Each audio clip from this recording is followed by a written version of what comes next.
Hashim Ibwe, mtangazaji nguli wa Azam Media, naye pia amefika hapa kwenye msiba wa Charles Hilary. Ana mengi ya kuzungumzia juu ya msiba huu. Ni kitu kigumu, nafikiri ni hali ngumu kuipokea, lakini hatuna budi kuipokea kwa sababu yaliyoandikwa na Mwenyezi Mungu yamekamilika. Nafikiri ni pigo kubwa kwa tasnia ya habari, kuanzia watu wa matukio na habari pamoja na habari za michezo. Kila mtu kwa namna yake ameguswa, lakini pia wale ambao ni watu wa familia na wale ambao wamekuwa wakimzunguka mzee Charles kama sehemu ya watu ambao yuko nao kila siku, kuna jambo kubwa la kujifunza. Mambo mawili actually. La kwanza ni kwamba hata uwe mzuri vipi, uwe mahiri vipi, uwe hodari vipi, ikifika siku imefika, no way out. Kuwa na pesa nyingi utakavyokuwa, kuwa fukara, kuwa fakiri, vyovyote itakavyokuwa vile, safari ipo. Lakini pia nafikiri kuna namna bora ya kuishi na watu wanaokuzunguka ili pengine utakapoondoka pia yatimie maneno yale ambayo aliyasema Rais mstaafu wa awamu ya pili Jamhuri ya Muungano wa Tanzania, ambaye sasa hivi na yeye pia ni buriani. Mzee Mwinyi alisema maisha ya mwanadamu ni kitabu, hakikisha kwamba kila atakayefunua kurasa anafurahi kuzitazama, kama nimemquote vizuri. Nafikiri kuna haja ya kuacha kumbukumbu nzuri na simulizi kwa watu ambao wanakuzunguka, wakukumbuke kwa mambo mazuri kama ambavyo alifanya mzee Charles. Mimi binafsi kusema kweli nimejifunza vitu vingi kutoka kwake, kuanzia habari, matukio mpaka naingia kwenye habari za michezo. Yeye ni miongoni mwa watu wachache ambao waliwahi kuniambia kwamba na enjoy kukusikia ukiwa unatangaza vipindi vya michezo, na enjoy kusikia unatangaza mpira, lakini nafurahi kuona kwamba haujafanya kitu unahisi kina ukakasi, lazima utamuuliza mtu yoyote, sio lazima mimi.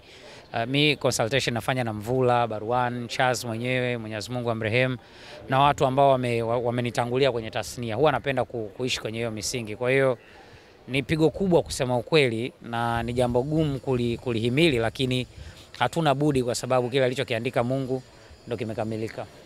Yeah. Wewe kwenye wakati tofauti ulikuwa unatangaza mechi za ligi kuu ya soka ya Tanzania, na nafikiri pia ni engo ambayo marehemu Charles Martin Hilary alikuwa akitangaza. Nafikiri kuna kitu gani ambacho umejifunza kwenye ile tone ya kutangaza as a football commentator? Nafikiri miongoni mwa vitu ambavyo nimejifunza na ni vitu vya kulinda sana ni kuwa professional, kulinda taaluma yako, kwa sababu mzee Charles, baadhi ya watu wake wa karibu kama sisi tulikuwa tunajua kwamba ni shabiki wa Simba Sports Club, lakini hajawahi kureveal sehemu.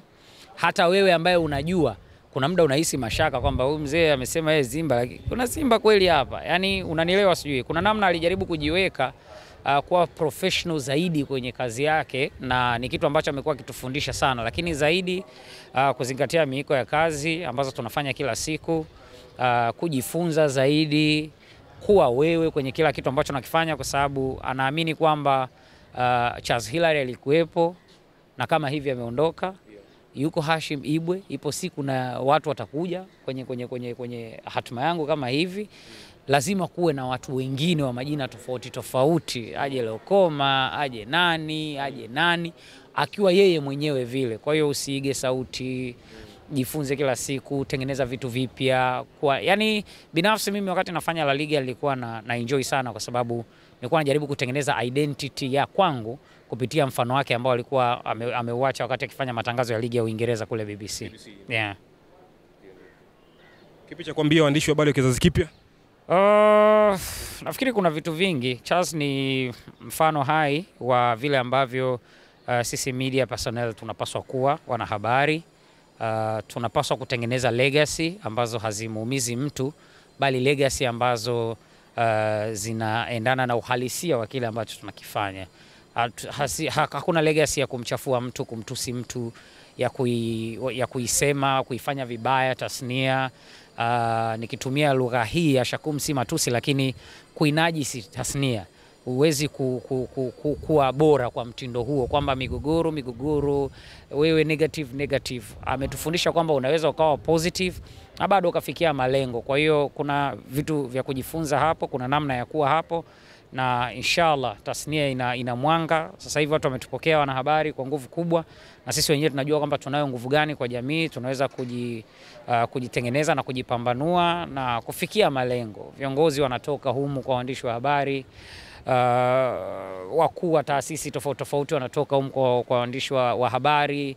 Majina makubwa kama hivi yanaachwa. Mfano wetu Mzee Chaza anaondoka akiwa ni aliyekuwa mkurugenzi wa idara ya habari na mawasiliano Ikulu ya Zanzibar. Kwa hiyo kuna kitu cha kujifunza kwamba positivity inaweza kumtengeneza mtu akawa imara zaidi, hasa kwenye tasnia ya habari, nje ya negativities. Asante sana. Thank you very much. Sawa, pole sana pia. Shukrani. Kwanza, Mheshimiwa Rais wa Jamhuri ya Muungano wa Tanzania anatoa pole nyingi sana kwa familia.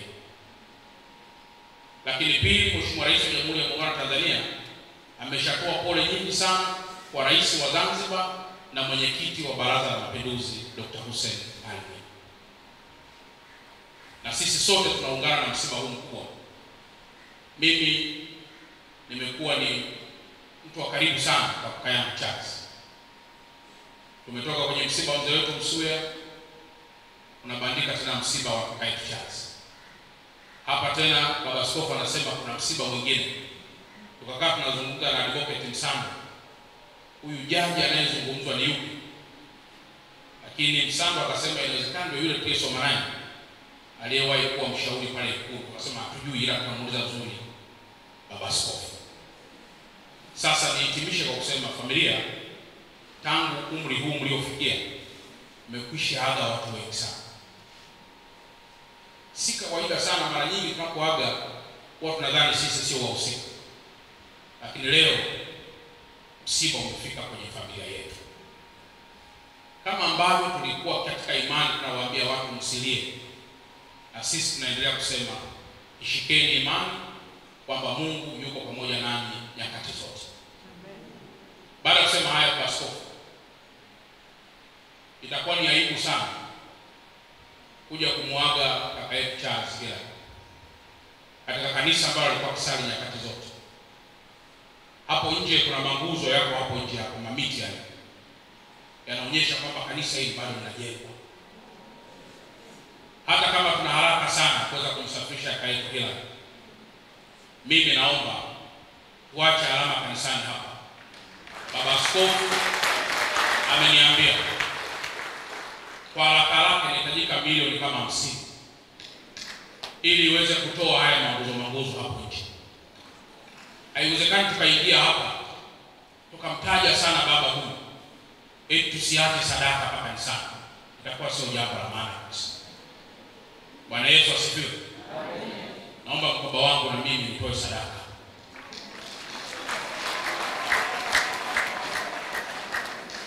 Na naomba maafisa wote mliotambulishwa kwa special, mlikuwa mtambulishi tu, walikuwa wanajua kitakachofuata.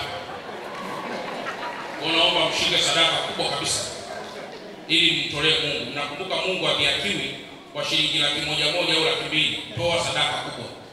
Baba askofu na mimi naanza sadaka hii hapa ya milioni 5. Naomba kaka Msando, Fatma Masinyangasa, hata kama hamna, mnasema tu itakuja milioni 5, itakuja milioni 2, itakuja 300,000, itakuja 400,000. Tufanye chap ndani ya dakika chache ili angalau misa, ili angalau jambo jingine liweze kuendelea. Tumsifu Yesu Kristo.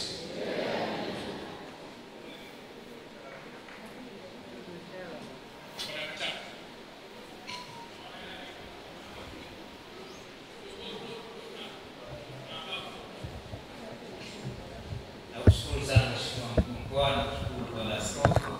Mimi mkuu wa wilaya, kwa sababu ya bosi umeshaelekeza, mimi natoa shilingi milioni 1 na nitaituma kwenye simu hapa tu baada ya kukubali. Asante sana Mheshimiwa Almas Fatma Nyangasa, na najua umetangaza naye anakusikia unachotoa.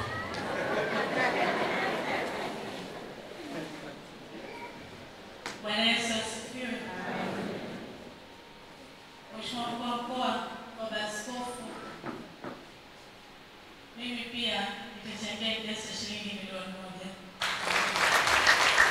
Mengi sana kwa sana. mamea, mwenyekiti wa Chama cha Mapinduzi, mkemia mkuu wa serikali, naomba nisikie neno lako, mkemia mkuu wa serikali. Na wale ambao hawajui, mkemia mkuu wa serikali alikuwa bosi wangu wakati nafundisha chuo, ile taasisi ya elimu ya watu wazima. Kwa hiyo najua kile nilichoandika mimi yeye atakwenda hivyo zaidi. Asante sana Mheshimiwa Mkuu wa Mkoa, Mheshimiwa Baba Askofu. Mimi kakaangu aliyevaa hapa sio kwamba tu nimekuja kwa nafasi ya serikali. Mimi na familia tumeishi wote, nikiwa nje huko kwa Ujerumani, kwa Uholanzi, lakini na hapa nyumbani tulikuwa tunashirikiana, tulikuwa tunaishi hapo Sinza, lakini pamoja na huku Kibamba. Ninaomba nitoe shilingi milioni 1,500,000 na nitakuwa tayari kuzituma kwa siku. Asante. Makofi jamani kwa mkemia mkuu wa serikali. Naomba sasa mwenyekiti wa CCM wote tuungane wote, tupange mstari hapa chap tuokoe muda ili mambo yaweze kwenda vizuri. Kanisa litajengwa kwa sadaka.